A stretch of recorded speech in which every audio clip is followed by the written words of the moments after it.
Hello friends, in this video we will study different control structures of algorithm. In that, first one is sequencing, second one is selection, and third one is repetition. Before studying different control structure in algorithm, we will see one simple example of how algorithm is created. We will see how the algorithm for addition of two number is created. So as we know, while creating any algorithm, we must include input, process and output in algorithm. So here in the addition of two numbers example, two numbers which we want to perform addition will be our input. Process of addition, that is calculation part, will be the processing and the result will be our output. So while writing any algorithm, first we have to write the title of algorithm, that is for which problem we are writing the algorithm.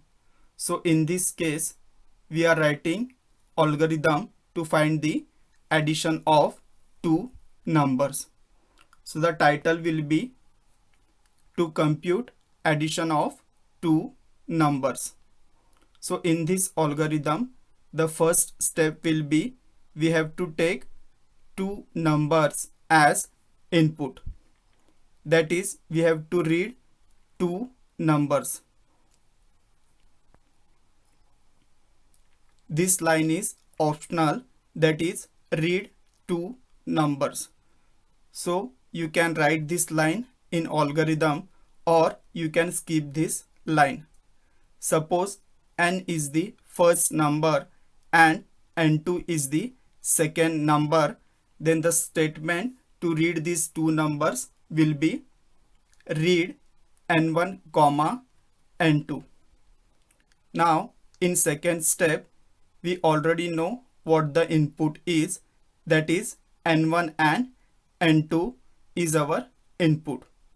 So now we have to perform addition of these two numbers and that result will have to store somewhere. Suppose we will store that result in sum. So in step 2 we will write this statement, add the numbers to compute sum. So again this statement, that is add the numbers to compute sum, is optional. Then the next statement to make addition will be sum equal to n1 plus n2. So this statement indicates that n1 and n2 will be added and the result will be stored in sum. So till now we have taken two numbers as input in first step. In second step we have processed these numbers, that is we added these two numbers and the result we have stored in sum. Now in step 3 we have to display the output. So in third step we will write the statement print the sum, and even this statement is optional. You can write this statement or you can skip. Then to print the output we will write the statement write sum. So after getting the output our algorithm should be stopped. So the fourth and final step we will write to stop the algorithm. So we can write this statement end of algorithm. Again this statement is optional. We can write or we can skip this statement. Then the next statement we have to write either stop or exit. So whatever we wrote in square bracket is optional in algorithm. You can write that statement or you can skip that statement. The statement written in square bracket is just to understand what is happening in that particular step. So the same algorithm you can write it as, in first step we are taking input, that is we are reading two numbers n1 and n2. Then in second step we are adding n1 and n2, and then that result is stored in sum. In third step we are printing the output, that is write sum or you can write print sum. And last step we have to stop the algorithm, so you can write either stop or exit. So you can choose either the first format or second format. So now we will see control structures in algorithm. So there are three types. First one is sequencing, second selection, and third repetition. So in sequencing, all the steps which we write will be executed one after another. That means if there are 5 steps, then here first step will execute first, then after executing step first, second step will be executed, and like that each step will execute one after another till the last step. So basically here control of algorithm will be in sequence.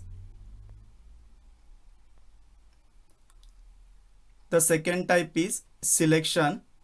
In selection, in a particular position, depend on condition, one step will execute and another step will be skipped.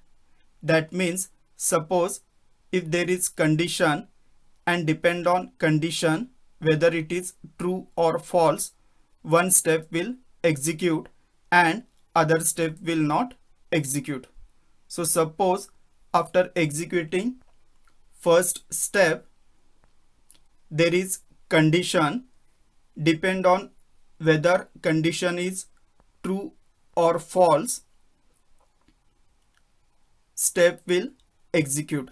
Suppose condition is true, then step 2 will execute and step 3 will not be executed. And suppose condition is false, then step 3 will execute and step 2 will not be executed. After executing either second or third step, next fourth step will execute and then the remaining steps. The third type is repetition. In repetition, one particular step will execute continuously till the condition is true, and once that condition becomes false, that particular step will stop executing and remaining steps will start executing. So suppose after executing the first step there is condition, depend on whether condition is true or false, a particular step will execute. This particular step, in this example step number 2, will execute continuously till the condition is true. Once the condition becomes false, it will stop executing the second step and it will go to the step 3, and after executing third step, remaining step will be executed. the name given repetition because a particular step will execute repeatedly depend on condition. So the first form is sequencing algorithm. So as you know, in sequencing algorithm, every step executes in sequence manner. That is, one step after another till the last step. So here, suppose there are 5 steps in algorithm, then first step will execute first, then the second step, and then the third step, and so on till the last step. To understand sequencing algorithm easily, we will see one example. Algorithm to find the total and average of 3 numbers. So as you know, every algorithm is used to take some input, and after taking input we have to process that input, and after processing input we will get the required output. So in this problem, 3 numbers will be our input. Calculating total and average is the processing part, and the result that we will get will be the output. So in algorithm, first we have to write the title of the problem, that is to compute total and average of 3 numbers. Then in the first step we have to take 3 inputs. So suppose n1, n2 and n3 are the 3 inputs. So in the first step the statement will be read n1, n2, n3. So instead of n1, n2 and n3, you can take anything like first number, second number and third number, or you can take num1, num2, num3, etc. So after taking 3 inputs, we have to process that input. So in the step 2, we will calculate the total of 3 numbers, and that result will be stored in total. So the statement will be total equal to n1 plus n2 plus n3. So after calculating total, now we can calculate average of that 3 numbers. So in step 3, we will take the total calculated in step 2 and divide that total by 3, so that you will get the average and save that result in the average. So the statement will be average equal to total divided by 3. So after getting the total and average, we have to print that result. So in step 4, we will print the total and average calculated in step 2 and step 3. So the statement will be write total, average. The same statement you can write it as print total, average.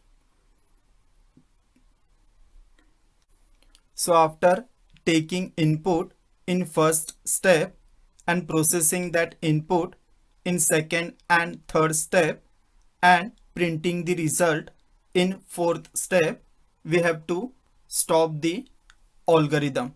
So in fifth step, the statement will be exit, or you can write the statement stop. This will indicate that your algorithm is ended. So now we will take the values and using algorithm we will solve the given problem. Suppose 22, 13 and 10 are the inputs. So this will be our first step. Then in step 2 we will calculate the total by adding these three numbers and store that result in total. So the total is 45 and that will be stored in total. In third step we will calculate average. So divide total by 3 and save the result in average. So the average is 15 and that will be stored in average. So after calculating total and average, in fourth step we will print the output. So print the output, that is 45 and 15. So after printing the output, in fifth step we will stop the algorithm by writing statement stop or exit. So the second type is selection algorithm. Selection algorithm defines conditional program flow.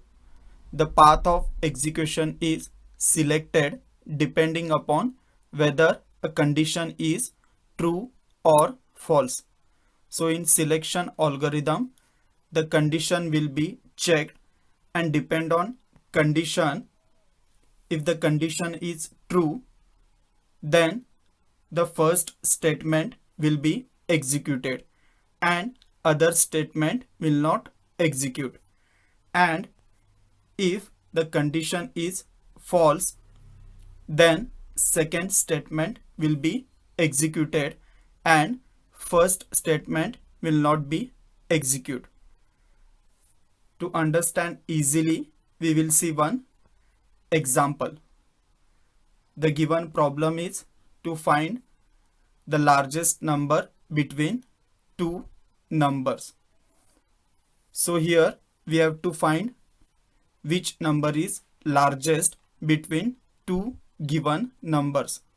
So here two numbers will be our input, and checking the condition which number is largest is the processing part, and displaying which number is largest is the output.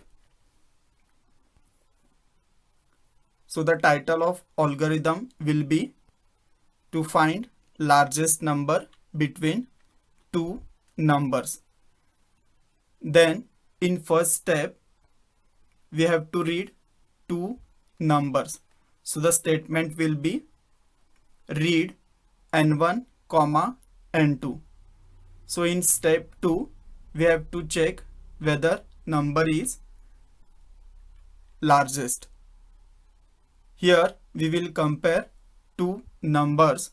So if first number is largest, then second, then we have to save the value of first number in large, and if second number is larger than first, then we have to save the value of second number in large. So in step 2 the first statement will be if n1 is greater than n2.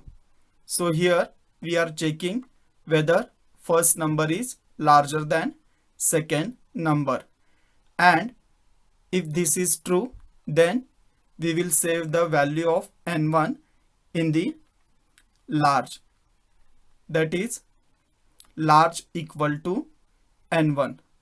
And suppose if n1 is not larger than n2, then we will save the value of n2 in large, and the statement will be else large equal to n2. So if you see the statements written in step 2 depend on whether the condition is true or false, only one statement will execute. That is either large equal to n1 or large equal to n2. So if condition that is n1 is greater than n2 is true, then statement large equal to n1 will execute, and if condition that is n1 is greater than n2 is false, then the statement large equal to n2 will execute. So after getting the result, we have to print the result which is saved in large.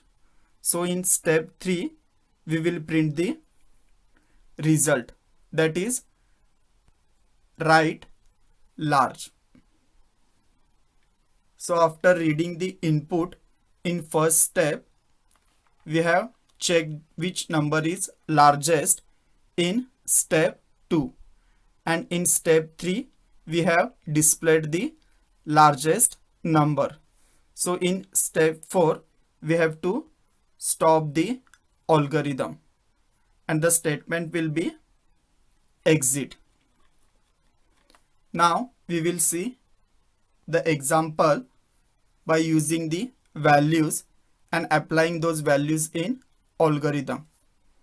Suppose 20 and 30 are two numbers. So this will be our first step. In step 2, we will compare these two numbers. So we will check whether n1 is greater than n2. So in this case, n1 is larger than n2. That is 20 is greater than 13. So we will save the 20 in larger. So after getting the result in step 3, we will print the result, that is 20. And in step 4, we will stop the algorithm. We will see another example. Suppose 15 and 27 are the two inputs. So this will be our first step. In step 2, we will compare these two numbers. So we will check whether n1 is greater than n2. So in this case, n1 is not larger than n2. That is 15 is not larger than 27. So here we will save the value of n2 in large. That is, we will save the 27 in larger. So after getting the result, in step 3, we will print the result, that is write larger, and the value is 27. In step 4, we will stop the algorithm by writing exit. We will see one more example. Suppose 25 and 25 are the two inputs. So this will be our first step. In step 2, we will compare these two numbers. So we will check whether n1 is greater than n2. So in this case, n1 is not larger than n2. That is 25 is not larger than 25. So here we will save the value of n2 in larger. That is, we will save 25 in larger. So after getting the result, in step 3, we will print the result, that is 25. In step 4, we will stop the algorithm. So if you see this example, both n1 and n2 are 25. That means both the numbers are equal. But as per our given problem, we are finding the largest value. So even both n1 and n2 are equal, but the largest value is 25 itself. So the result is 25. Repetitive. In repetitive algorithm, repetitive execution of statements takes place as long as condition is true. The moment when the loop condition becomes false, the loop or repetition will be stopped. So in repetition algorithm, the condition will be checked and depend on condition. If the condition is true, then the statement will be executed, and this statement will be executed continuously till the condition is true. The moment when the condition becomes false, it will stop executing those statements and it will move to the next step. To understand repetitive algorithm easily, we will see one example. The given problem is to calculate the multiplication table of given number. So here we have to find the multiplication table of a given number. So here a number whose multiplication table you want will be our input, and calculating the multiplication table of a given number is the processing part, and displaying the multiplication table is the output. So suppose 9 is your input, then our output should be 9, 18, 27, 36, 45, 54, 93, 63, 72, 81 and 90. So if you see the output, here the logic is you have to perform multiplication 10 times. So suppose you are finding the multiplication table of 9, then the first output is 9, that is 9 into 1. The second output is 18, that is 9 into 2. The third output will be 27, that is 9 into 3. The fourth output is 36, that is 9 into 4. The fifth output will be 45, that is 9 into 5. The sixth output will be 54, that is 9 into 6. The seventh output will be 63, that is 9 into 7. The eighth output will be 72, that is 9 into 8.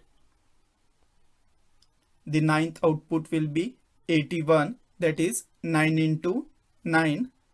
And the 10th output will be 90, that is 9 into 10. So if you see the output, you have to repeat the same multiplication 10 times by using 9 and other value by increasing that value by 1. So first we will multiply 9 by 1, then 9 by 2, then 9 by 3, and so on till the last multiplication, that is 9 by 10.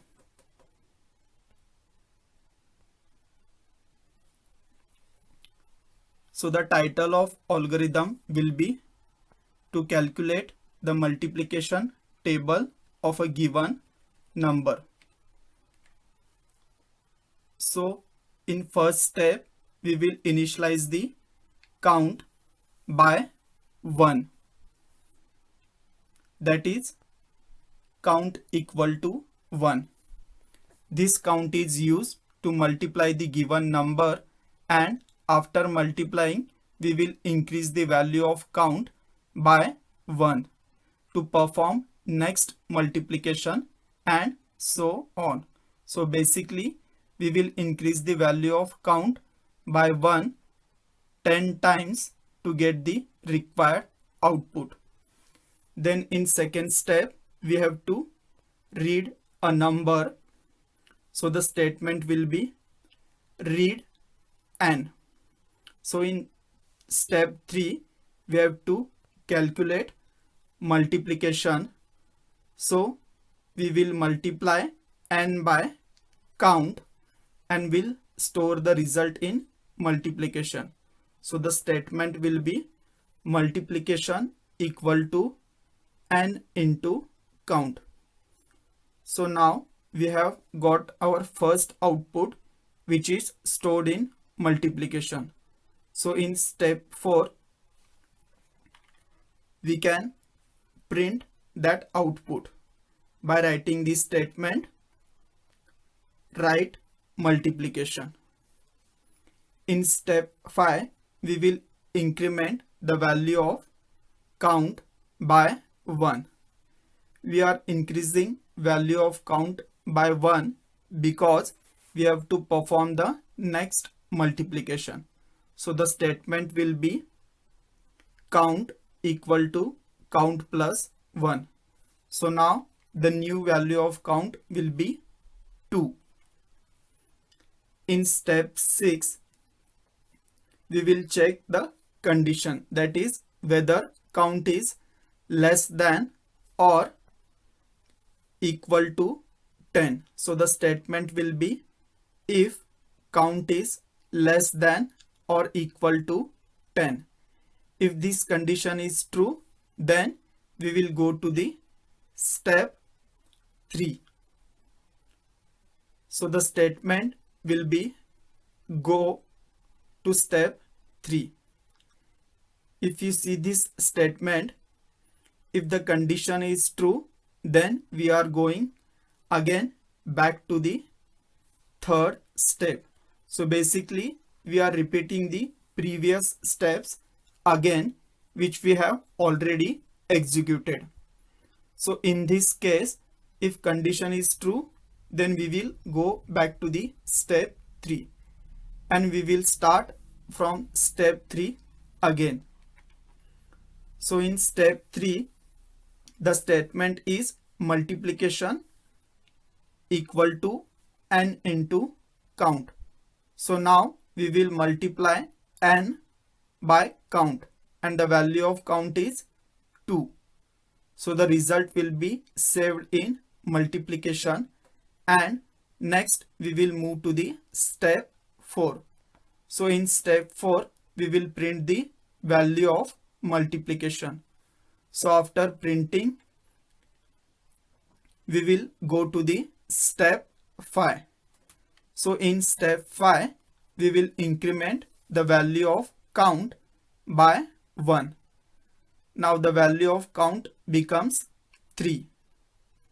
After incrementing the value of count, we will go to the step 6. So in step 6 we will compare count with 10. So if this condition is true, then we will again go back to the step 3. So this same process will be repeated 10 times. After 10 times repetitions, condition becomes false. So the statement will be else go to the step 7. So now we have got the output and also printed that output. So in step 7 we have to stop the algorithm. So the statement will be exit. Now we will take the values and see how the algorithm works. So in step 1, we are assigning the value 1 to the count.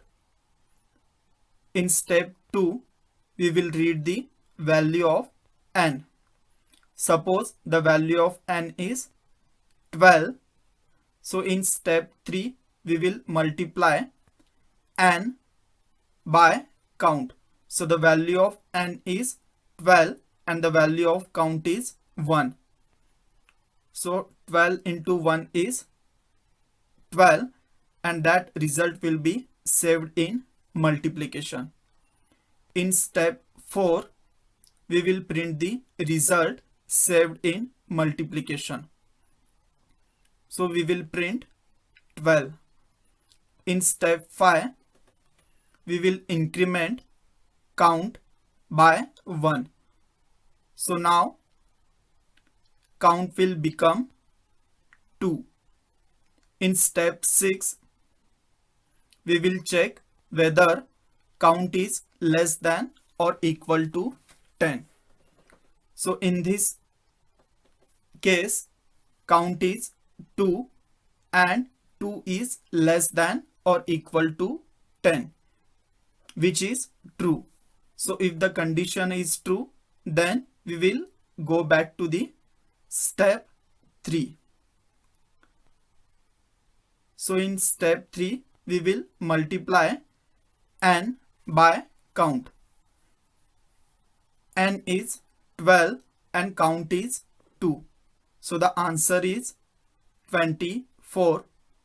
So in step 4, we will print the 24. In step 5, we will increment count by 1. So now count will be 3. In step 6, we will check whether count is less than or equal to 10. So in this case, count is 3 and 3 is less than or equal to 10, which is true. So if the condition is true, then we will go back to the step 3 again. So in step 3, we will multiply n by count. So n is 12 and count is 3. So the answer is 36. So in step 4, we will print the 36. In step 5, we will increment count by 1. So now count will become 4. Step 6, we will check whether count is less than or equal to 10.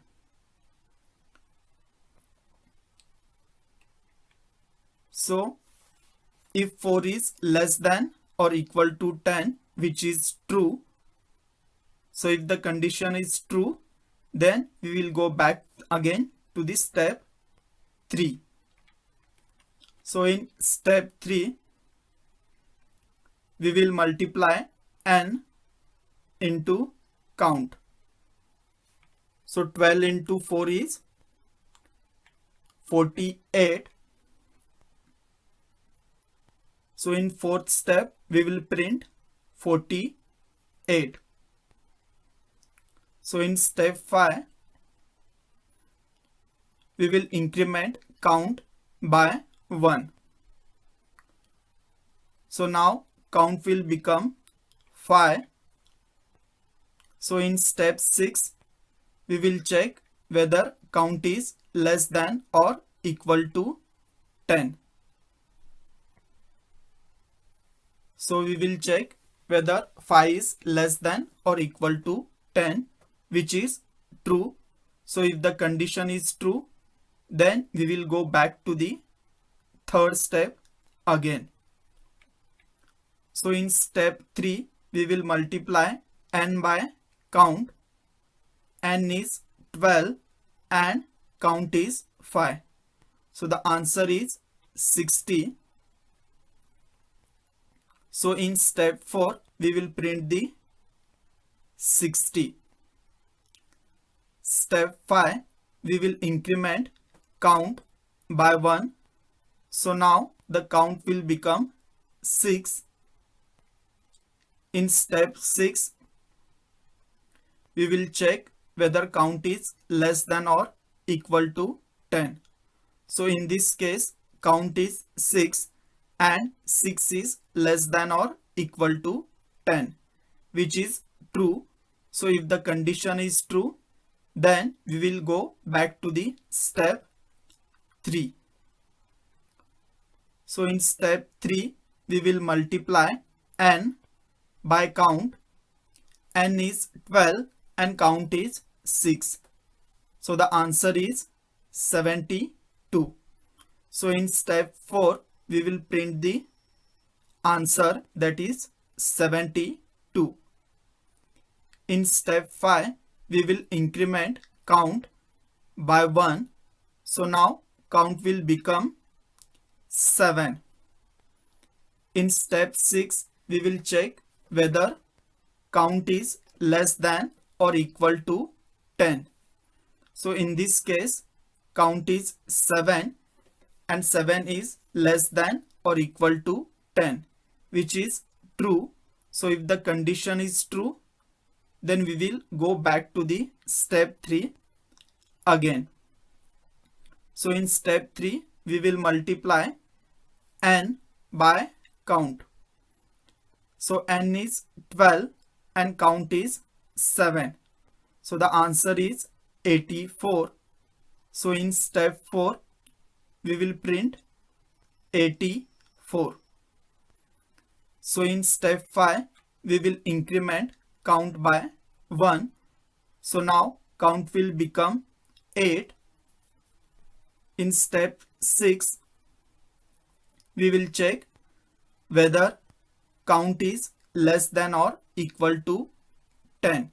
So in this case, count is 8 and 8 is less than or equal to 10, which is true. So if the condition is true, then we will go back to the step 3 again. So in step 3, we will multiply n by count.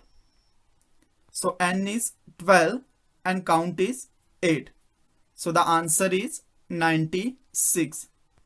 So in step 4, we will print the result, that is 96. So in step 5, we will increment count by 1. So now count will become 9. In step 6, we will check whether count is less than or equal to 10.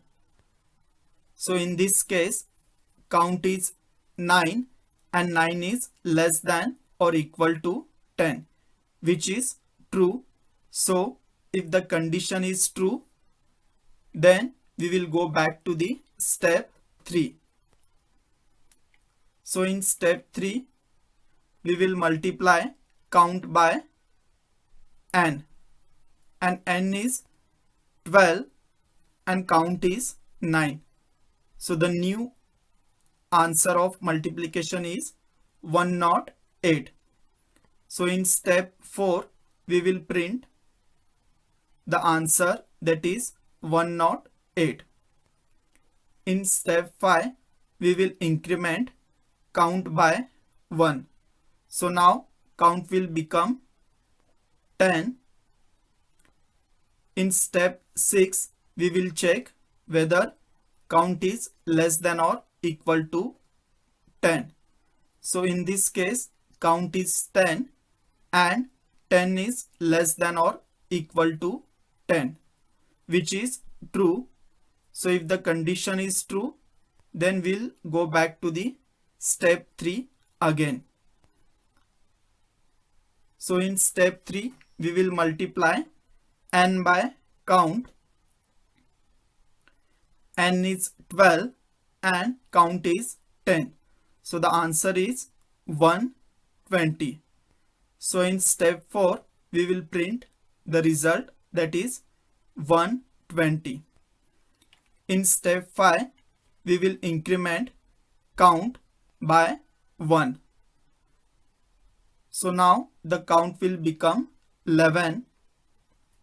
In step 6, we will check whether count is less than or equal to 10. So in this case, count is 11, but 11 is not equal to 10. So this condition becomes false.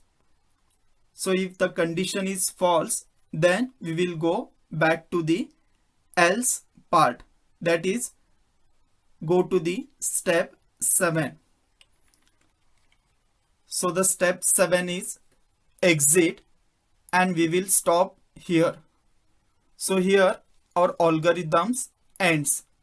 So if you see in this example, from step 3 to step 6, we have repeated these steps 10 times depend on the condition. So this is how we can repeat the steps in algorithm depend on condition.